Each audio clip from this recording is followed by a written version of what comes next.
2022 Chinese New Year falls between late January and early February. It's the most important holiday for the Chinese people, and the celebration usually lasts for 15 days. It's normally the peak season for the flower business, as the Chinese word for flower is pronounced like fortune, which means to make a fortune or to have great development. 香港现在习惯的是吃盆菜，还有要买花，买了花都放在家里，就是说，每年的习俗都是这样，发，就是高兴。 But this year, some Hong Kong flower farmers are burning flowers. Why is that?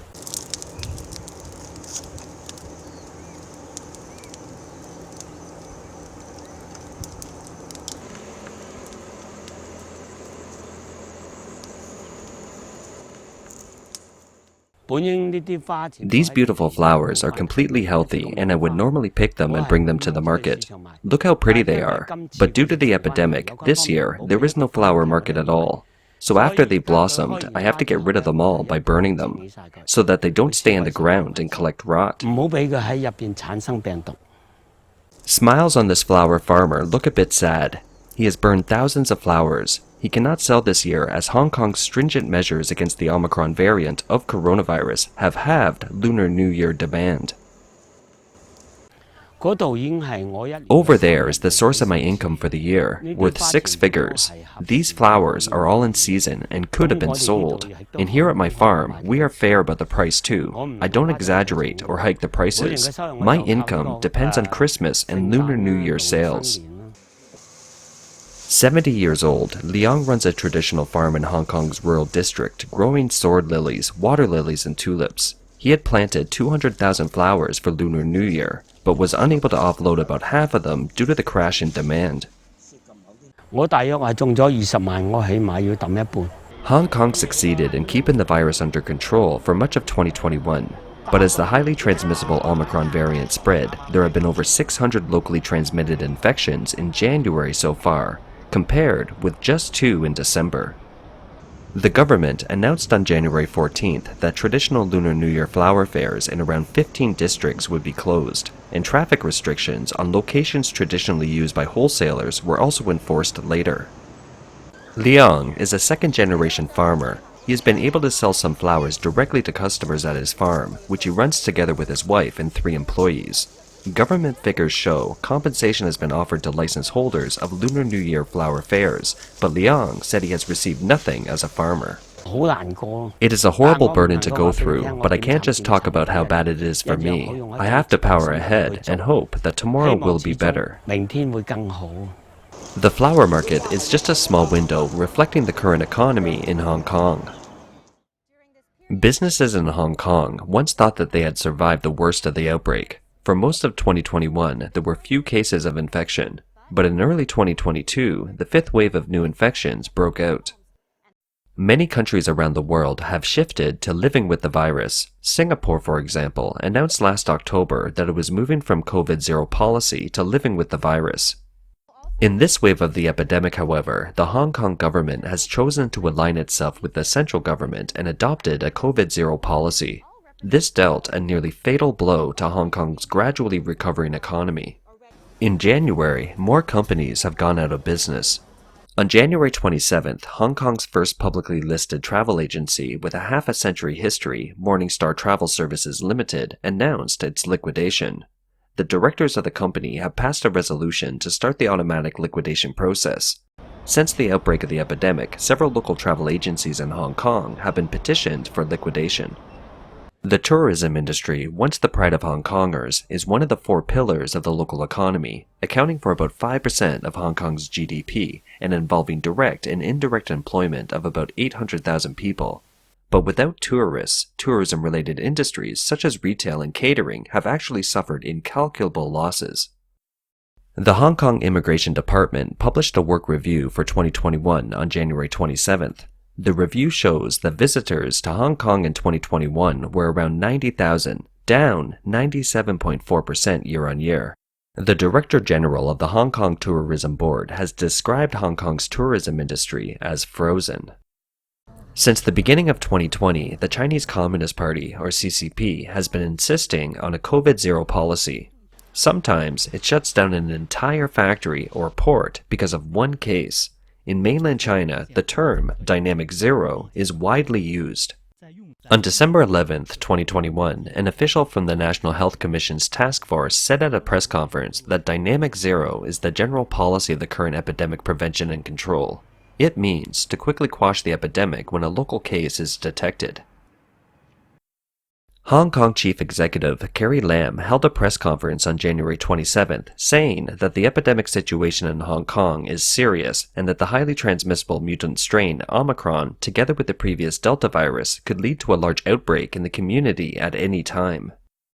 In response to a reporter's question about the concept of dynamic zero, Mrs. Lam said this is a requirement of the CCP's epidemic prevention and control strategy, which aims to show that Hong Kong has the ability to cut off the transmission chain and stamp out the epidemic as soon as possible. She smiled and said that she wasn't the instigator of the policy and couldn't explain the word dynamic. Dynamic zero? I admit that this is the strategy and request from the mainland. We know from the mainland experts that it's what's being done in the mainland. Although they aren't saying that there shouldn't be any cases, but every time there is a case, the system and agencies are mobilized. To crash a wave of outbreak as soon as possible, this is called dynamic zero. But I'm not the instigator. If you want to get an official explanation for the word dynamic, my apology, as I'm not even sure. By the way, the Hong Kong chief executive didn't attend the 2022 Winter Olympics. The other Chinese Special Administrative Region, Macau's chief executive, attended the Winter Olympics as expected. Carrie Lam said that she had received a formal invitation from the central government, but due to the outbreak at the time, she immediately declined the invitation, and neither she nor her husband would attend the games. Many commentators described it as a strange thing that Mrs. Lam didn't attend the Winter Olympics. It's not clear whether she actively refused or passively complied with the advice from the central government to stay in Hong Kong to deal with the epidemic. In other words, the current Hong Kong government's approach to the epidemic is to follow Beijing's lead.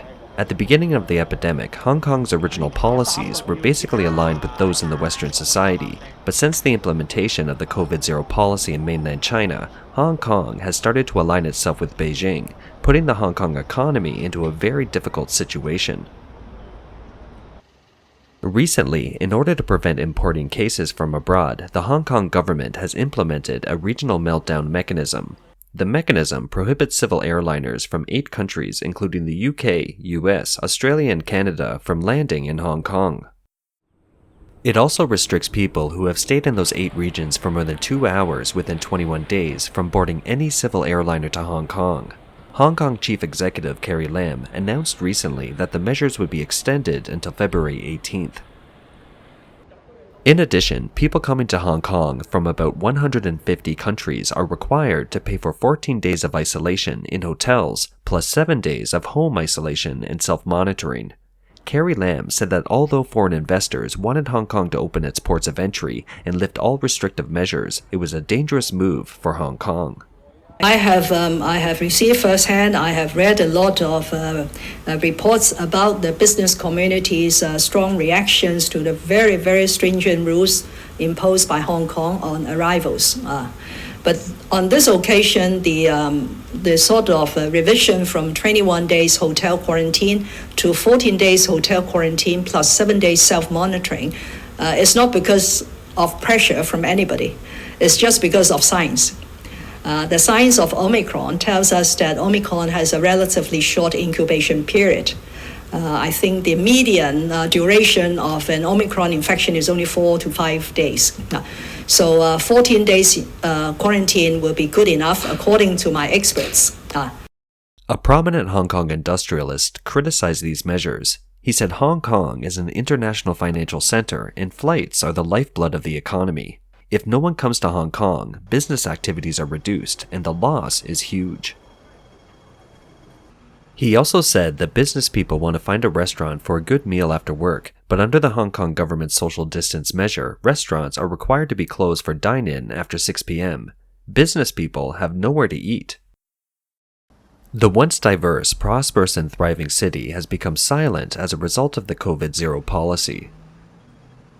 At present, not only native Hong Kongers, but also a growing number of foreign businesses and individuals are thinking of leaving Hong Kong.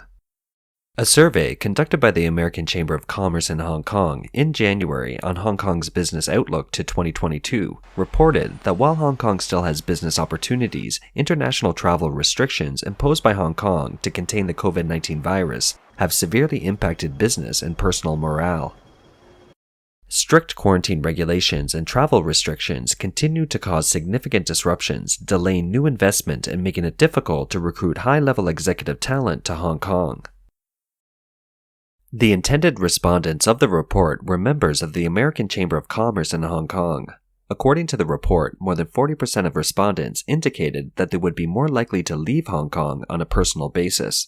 More than 25% of companies said they would be more likely to leave Hong Kong, with Singapore expected to be the main beneficiary.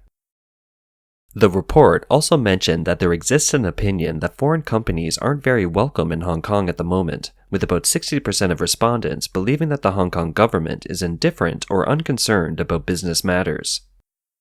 Previously, according to the latest data released by the Hong Kong government, before the Omicron outbreak, the Hong Kong economy was gradually recovering, evidenced by a lower unemployment rate, manufacturing expansion, etc.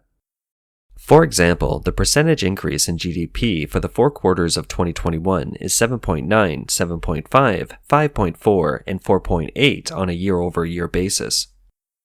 The unemployment rate in December was reported at 3.9%, with 3.68 million employed, while the number of unemployed recorded was 140,000, down from 160,000 in November. The labor force participation rate was 58.8%, and the youth unemployment rate was reported at 6% compared to 7.1% last month.